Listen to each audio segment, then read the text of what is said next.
The past isn't over yet. It's constantly being revisited, rewritten, often edited and distorted, sometimes even weaponized. In this series, I talk with experts about how the past is mobilized today. We take Al-Andalus, the 8 centuries of Muslim rule over Iberia, as a starting point to explore how the present keeps returning to history, selecting certain stories, discarding others, and putting the past to work, and why that matters. I'm Cristina Moreno-Almeida, and this is Digital Al-Andalus on the record.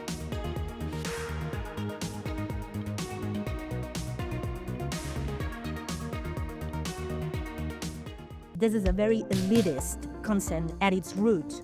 Who's doing the reconquering, and why are the people being reconquered not legitimate, let's call them owners of the land where they live? Would you say that there were no fake news in the Middle Ages? Oh, there were lots of fake news. The problem is that they didn't reach such a massive audience. Yeah, let's go back because everything was better. I mean, that's been going on. I have examples from the 2nd century of people who want to reform the church, and they say things are not what they used to be. And it's the year 150. If you don't know your history, you are going to be fooled by people who think they know it. So that it's not on the record doesn't mean it didn't exist. Our guest today is Delfi Nieto-Isabel. Delfi is a medieval historian and physicist whose studies combines traditional historical research with digital tools.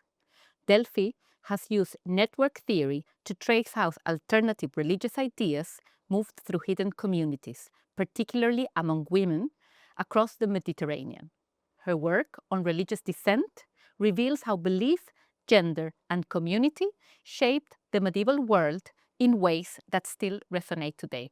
Welcome, Delfi, to our podcast. Hi, Cristina. Thank you for having me. So I think let's start to know more about your research and your work, particularly what drew you to the study of medieval Iberia. Someone told me once that research is always personal, and to me, certainly it was. And when I look back at my career, I think what moved me to do what I do. And the one common thread, it's the question why.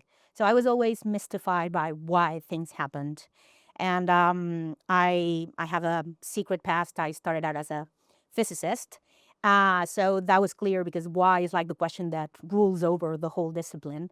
But then to a point I thought this is not enough. So I also need to understand why things happen among people. And I'm not claiming to have understood why things happen in nature. I'm just saying that that was a guiding force for me. And then I studied history and the whys and wherefores, why people do things, and also what are the consequences, and the complexity behind history was a thing that always seemed very interesting and appealing to me. And that's why I do what I do, I guess. You mentioned that I use digital methods, and that was kind of organic in the sense that because of that mixture of disciplines, it made a lot of sense to make the most of out of all the potential that you have in those kind of methods to study things in a different way, look at different angles. And then again, I'm from Barcelona, so it was also a given that we live in a country, or I used to live in a country that's fraught with controversy about the past, that has a very strong impact in the present. And that was fascinating to me, especially because most of the time the debates that are ongoing are using the past but don't really know much about the past. So for me, it was like a sort of a mission. It's like it became a mission to contribute something to that debate in a constructive way, or as constructive as it can be. Okay. So for those who may not think that the Middle Ages matter much today, why does this particular period in history still has so much hold on modern imagination and politics? That's a very good question.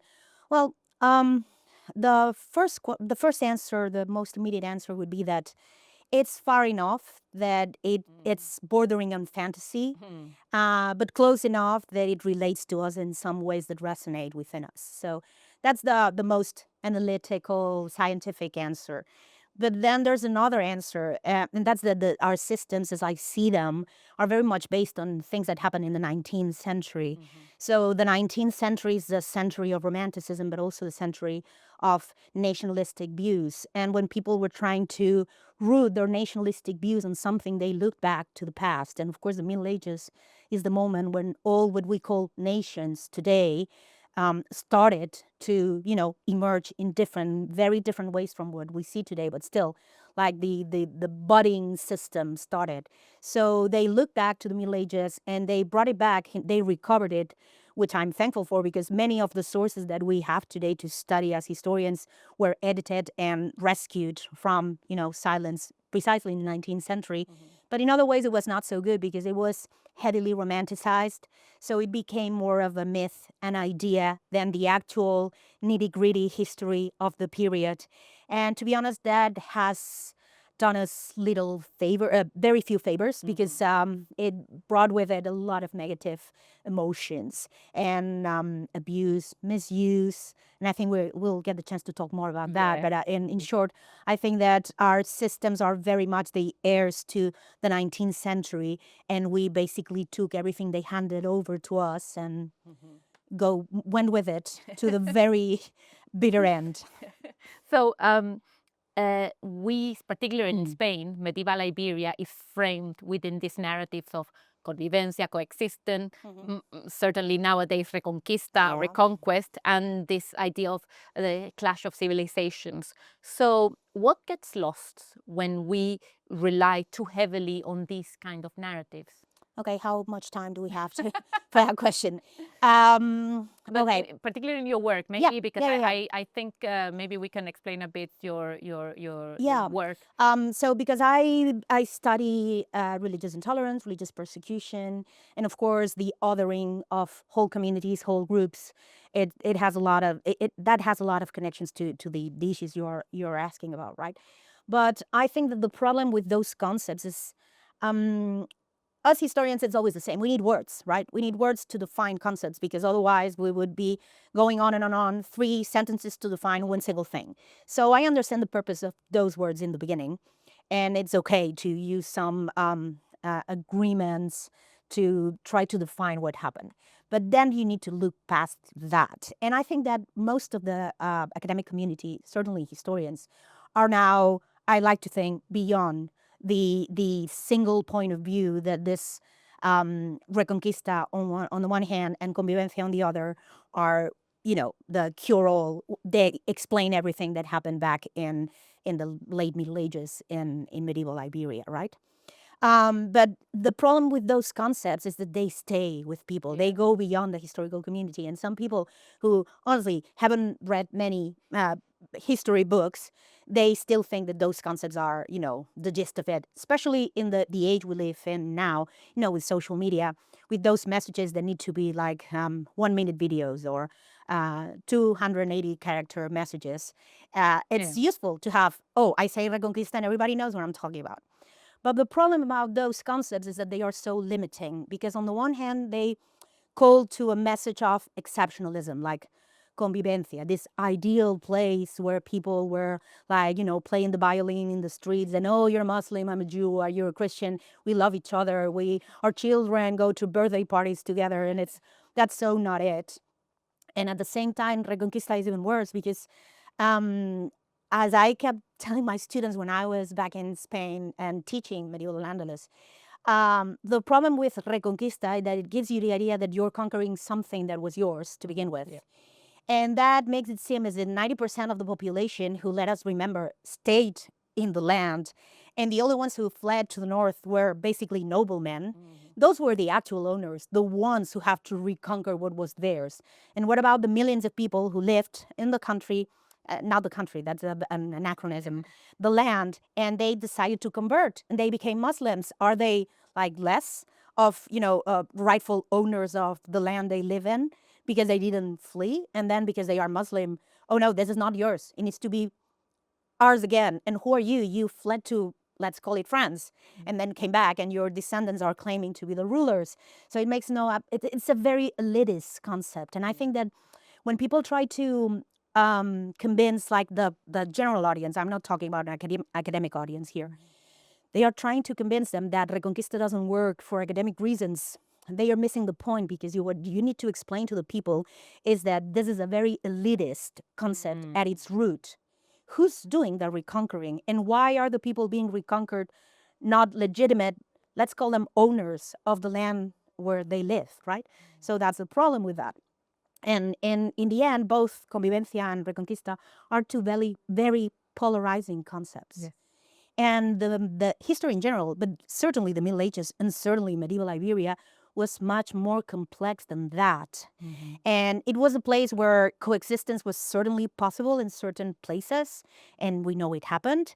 But also it even happened across the border. So you have Christians on one side, Muslims on the other, but we know that people traveled across the border. There were exchanges, and of course there were periods that were extremely violent, and it was open war. I'm not denying that.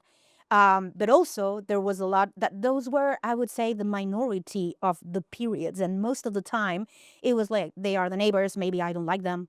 It happens now, not just between your actual neighbors, but also between countries. And it's, I mean, yeah, everything you just told me resonates exactly to what's happening now, yeah, with very contemporary issues of identity, Yeah, of yeah, yeah, yeah. national identity, who belongs to the nation and who doesn't, who's the legitimate you know, owner of the nation. I think that the main problem is that the easiest way to look at things is by choosing sides. There are two sides to this. Which one is yours? Yeah. Those are the others, and this is us. Yeah. And that's the easiest, most simple way of looking at things. But that's not what history is supposed to do. We're supposed to embrace the complexity. That's the coolest thing about Yeah. history. Because if you try to understand one single thing that's happening today, just this morning, in terms of, oh, A cost B, you're going to fail miserably, and everybody around you will notice, because we live here. But it's okay to do it for the 13th century? No, it's not, because they were as complex as we are, if not more. Yeah. Certainly more interesting sometimes. Yeah.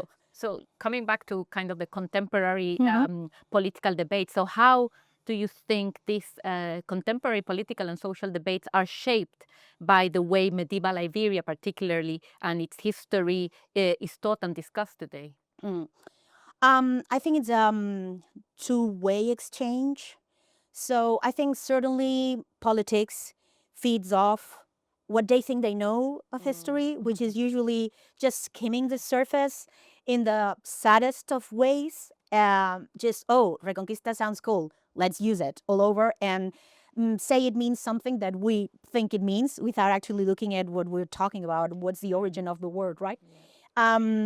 So that's one thing, and certainly for simplifying political discourses, and that's usually extreme political discourses on both sides of the road. But I have to say, far right takes the cake these days, because what they need is to transmit a very simple message, a sort of slogan kind of thing. And then I go, I don't want to use examples, but there's one like right on the tip of my tongue with an acronym and everything. Yes. Make whatever great again. Yes. And it's like, oh yeah, of course I'm for that. I'm not going to be, against it, right? Yeah. So because we live in that kind of age, it's useful to just skim through history and take what you think works best for you. You can choose. Yeah. Cherry pick. And because sadly, politics these days is very confrontational, and it pays in terms of votes to point to who's the enemy and who's the other, and look at them, they're so different from us, right?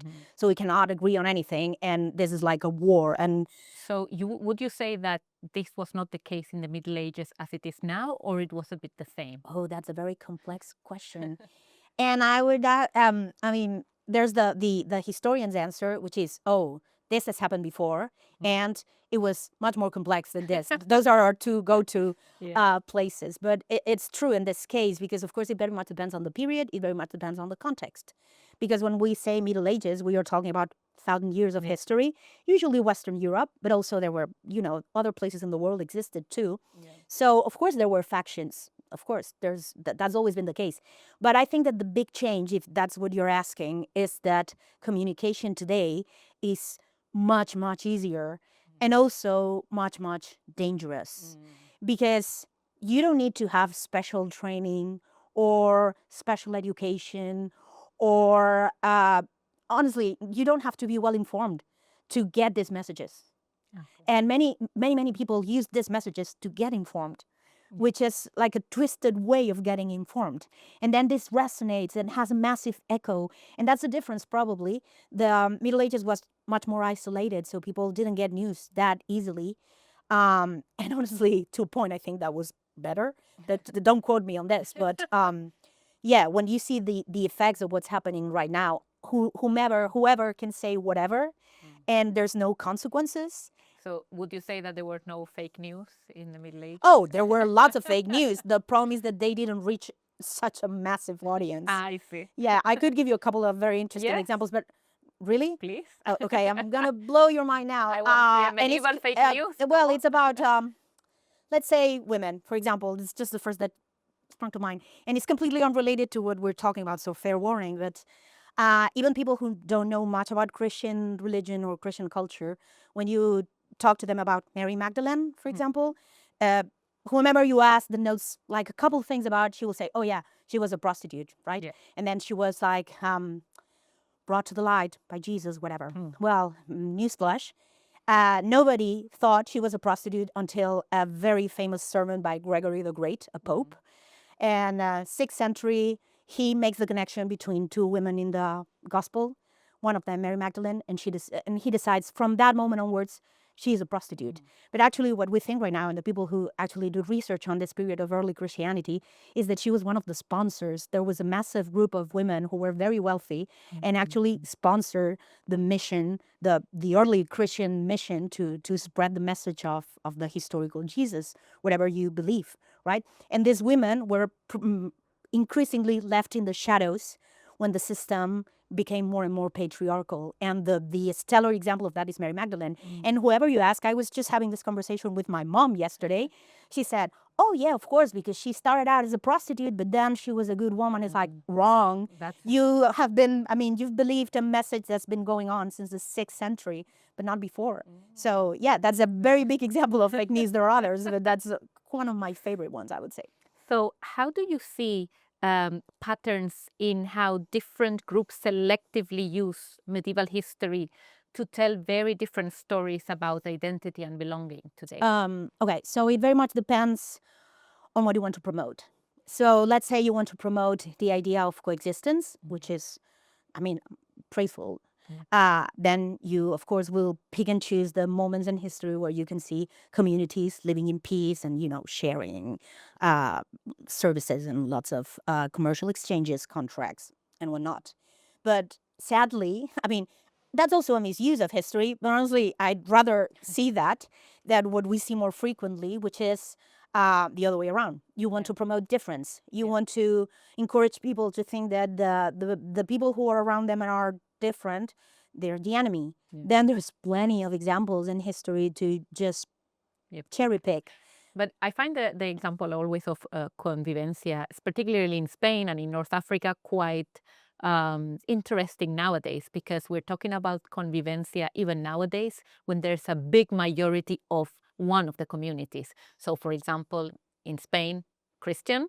In Morocco, that also convivencia is used as an example. There's that's a very good point. Something % of Muslims. Jewish communities are quite reduced in both countries.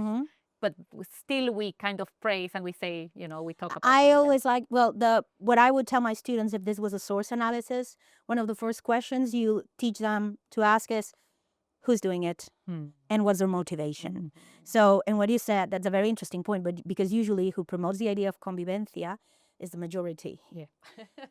Because it would make no sense for the minority who usually feels oppressed to say, convivencia is wonderful, because nobody would buy it. The problem is that it's the majority that is saying, no, convivencia. But what does that mean? And the elites too. Because in Spain, well, because you're selling an image, right? That you're like a place, like this idyllic place where everybody lives in peace, rainbows and unicorns. And that's absolutely very useful. What makes the Middle Ages such a fertile ground for myth making? Well, I think that everything was like a website under construction. So everything was possible. And because most people don't know that much about it, it's easy to sell you anything if you don't know anything about the period. So, and of course, because all these heroic, epic, I mean, epic has a very Epic, big yeah. role in this. And you can talk about chivalry and all these knights with this wonderful ideas and defending the weak. And then you look at the Crusades and you start laughing, or really not laughing, but it's Yeah. just ridiculous. But of course, there's this whole mass of potentially obscure information that people don't know much about. Of course, it was an age of where the imaginary was very present in ways that are not today, because people believe things that we don't believe anymore. So sometimes it's easy to ridicule them and to say, look, they were so silly because they were believing these things. And then you look at what's happening today in some places in the world, and it's, do you realize that you thought that by using bleach you could cure COVID? And is that like super smart when compared to what they believed in the 13th century? So I'm not saying names, right? Yeah. So I'm just sticking to the facts here. So that's the thing, that we tend to look on them, very stiff upper lippy, if I may. Like they are so behind, right? And we are so modern, so progressive, and we'd never do that. And I do that often with students, that exercise, right? Yeah. Because that's the first reaction to the materials that I show them. And then I start using examples from modern day, like Western world. And it's like, are you sure? We've progressed so But much. the thing is that I think, especially in the last 5 years, probably since, probably a bit before the pandemic, I do think there's a shift in this idea of medieval as backwards. And now actually people want to be medieval because it's backwards. Yeah, that It which is is return to tradition, the return yeah. to They think feudalism and simpler times. with this they, I mean, all these people think that they think, poor things, that things were better back then because everything was clearer. And they are making such a big mistake in thinking that, and that's because of a lack of knowledge. They should inform themselves better, and they would know that things were not so clear cut whatsoever, and things that to them were not clear cut and worked perfectly fine, like picking between religions. And well, sure, I'm converting because I'm converting to Islam, not because I'm a super believer in the doctrine. It's just a matter of tax evasion. I'm just simplifying here, which I've been warning you against, but allow me to do it for a second. And it's like, what? No, I would never convert to Islam because of economy, because I'm a Christian, right? So they have this mistaken idea that everything in the past was super clear. Everybody stayed in their lanes. Yeah. And so it's a pure truth, like the time of absolutes. And that's so not it. So I think that's why it's this backward trend of yeah, let's go back because everything was better. I mean, that's been going on. I have examples from the 2nd century of people who want to reform the church, and they say things are not what they used to be. And it's the year 150. And I always laugh at that because it's well, that's been going on for a while. So do you think there are any particular ideas from the Middle Ages that are especially vulnerable to misuse today? Oh, so many. Religion, for one. It's so vulnerable to misuse. But politics is even worse because, again, it's the same thing that happened in the 19th century, right? I want to make everybody understand why I'm hesitant to use the word, but let's say country, my nation, it's different. And when you say different, there's always a subtext there saying it's better Of course. than yours. And I can prove it because, look, the Middle Ages, my nation was doing all these amazing things without taking into account that back then they didn't talk about nations, for starters, right? So I think that politics and religion are two very vulnerable things these days. And I mean, evidence shows that they have been consistently misused. Let's take back our country. What are you talking about? And yeah, let's because we were great once in the 14th century. Okay, sure, go for it. The 14th century was not a nice century, so whatever. But it's this ideas that things were those are the original moments, like the shiny moment where we were a force to be reckoned with, and we need to go back to that, and that's usually a lie. We've been talking about complexity and simplicity. So how can historians transmit this complexity to a general audience without losing the interest of the general audience? I think that, well, I will admit I'm biased, and I think history is super interesting. And I think that complexity is way more interesting than simple things. So I will admit that. But I've been doing this for a while, and I've been talking to a general audience for a while. And I had all the eyes like open wide, and people engaged and fascinated by what I was talking about. But what I was talking about, and I was not being simple. You can occasionally like use comparisons to make things more understandable and relatable.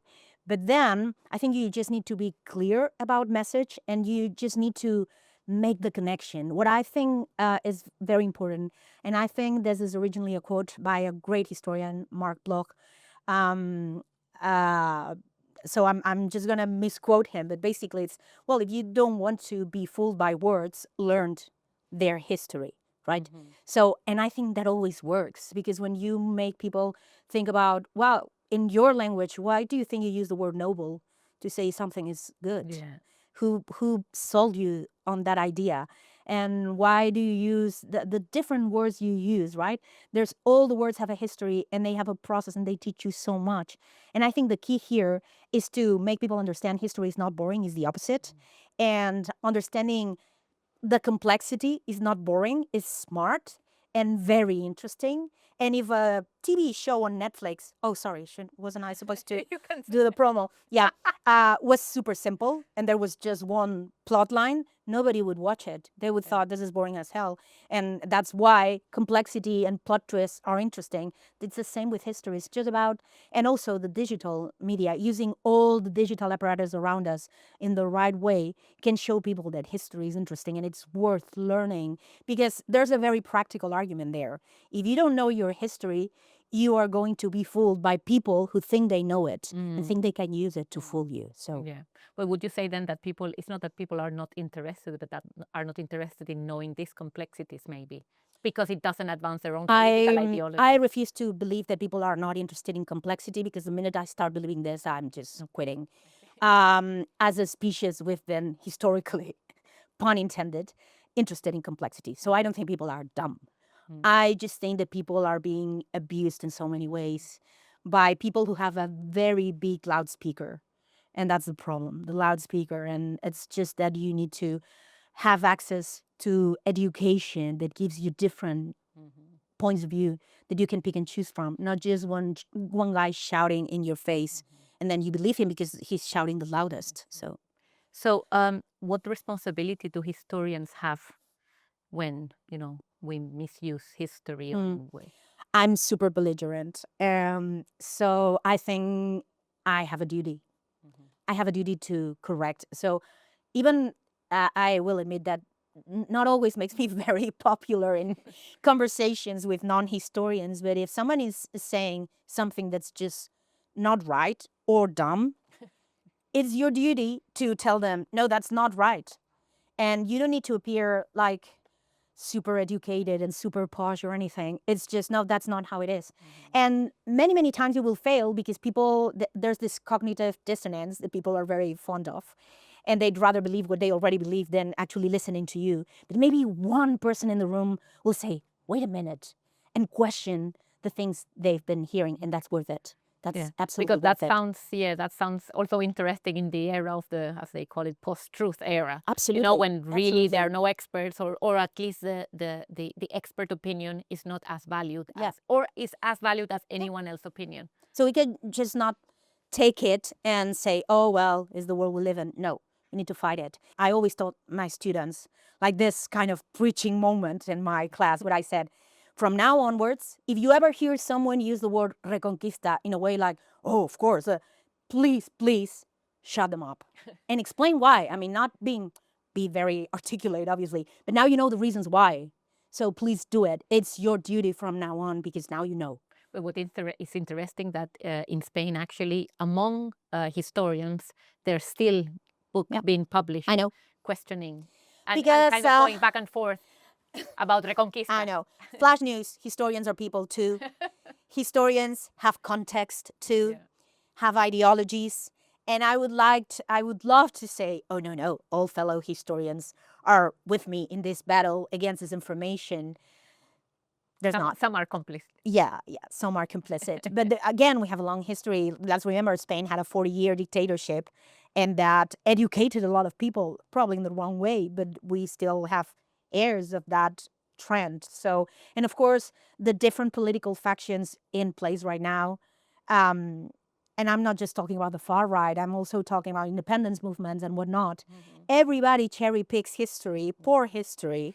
So, of course, there's, I would like to think, a very substantial group of historians who still believe it's worth to keep saying the sources don't say that. And that's what we need to look at, especially when you're talking to a different historian, right? But sadly, that's not all the community. So what would be one thing that from the Middle Ages that you would like people to understand better nowadays? Or one thing that you think people don't really understand? Can I say two things? Yes. Okay. One thing is that language didn't necessarily define political entity.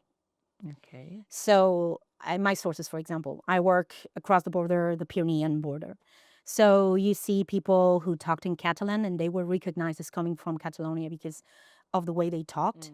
But then they were talking to people in southern France and Occitan, and they were identified, oh, that person looks from that area there because of the way they talk, but I can talk to them in the same language. And that doesn't mean they belong to a different political entity and we need to go to war because of that. The idea that language equals nation is very 19th century. So that's the first one. And another one, and this now I'm bordering on poetic, but to a point in the Middle Ages, when you talk about kings, for example, and I'm not saying I'm defending monarchy, I'm just saying that just as an example, the king was never the king of a place. It was always the king of a people. And the people moved, and the king was still the king of that people. The people was the unity, the unit that served to define identity, the people. The Franks, the Visigoths, the whatever, right?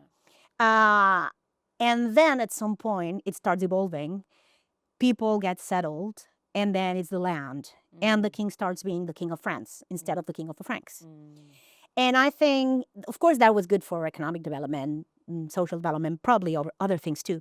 But it created borders that you could not cross without crossing a jurisdiction, without, if you crossed it with a great group of people, then you start having like actual, again, anachronism, but migrants, right? And those people who come from there. And land started to be owned.